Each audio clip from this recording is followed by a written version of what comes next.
আমার ফ্যামিলি আমাকে স্ট্রিক্টলি বলে দিয়েছে যে তুমি ক্যামেরার সুযোগ পেলেই তুমি পচা আলু নিয়ে ইচ্ছা মতো কথা বলবা। এইসব লোক দেখানো কাজ না করলেও তো পারে, বছরে একদিন এসব করলে কি বা হয়? তাছাড়া ওই পচা আলুর কাজই তো লোক দেখানো কাজ। এভাবেই যেন এবার রীতিমতো গতকালকে বুবলির ইফতার বিতরণ করা নিয়ে বুবলিকে ধুয়ে দিলেন অপু বিশ্বাস।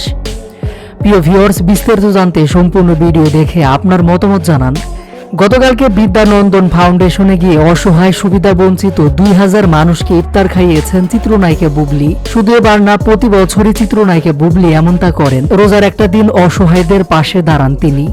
সেই ধারাবাহিকতায় এদিন সুবিধা বঞ্চিত সবাইকে সাথে নিয়ে একযোগে বুবলি নিজেও ইফতার করেন। ছোট ছোট মেয়েদের পাশে বসে ইফতার করেন বুবলি। নিজেও খাচ্ছিলেন, পাশে থাকা সুবিধা বঞ্চিত মেয়েদের মুখে খাবার তুলে দেন বুবলি।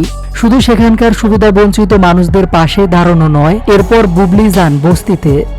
ইফতারের রাজকীয় সব খাবারের ডালা নিয়ে বস্তিতে ঘুরে ঘুরে নায়িকা বুবলি অসহায় রোজাদার মায়েদের হাতে খাবার তুলে দেন।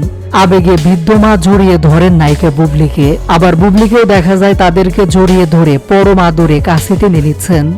তবে বিষয়টি নিয়ে বুবলি ভক্তরা অনেক বেশি উচ্ছ্বাসিত প্রশংসা করলেও এক প্রকার নেটিজেনরা আবার ব্যাপক সমালোচনা করছে।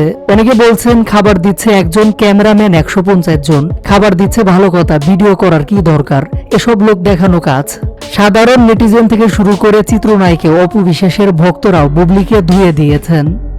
শবনম ইয়াসমিন বুবলিকে নিয়ে অপু বিশ্বাসের ভক্তরা নানা ধরনের মন্তব্য করছে। বলা হচ্ছে এইসব নাটক করে কি বোঝাতে চাচ্ছে বুবলি, বছরে একদিন এইসব নাটক না করলেও তো পারতো।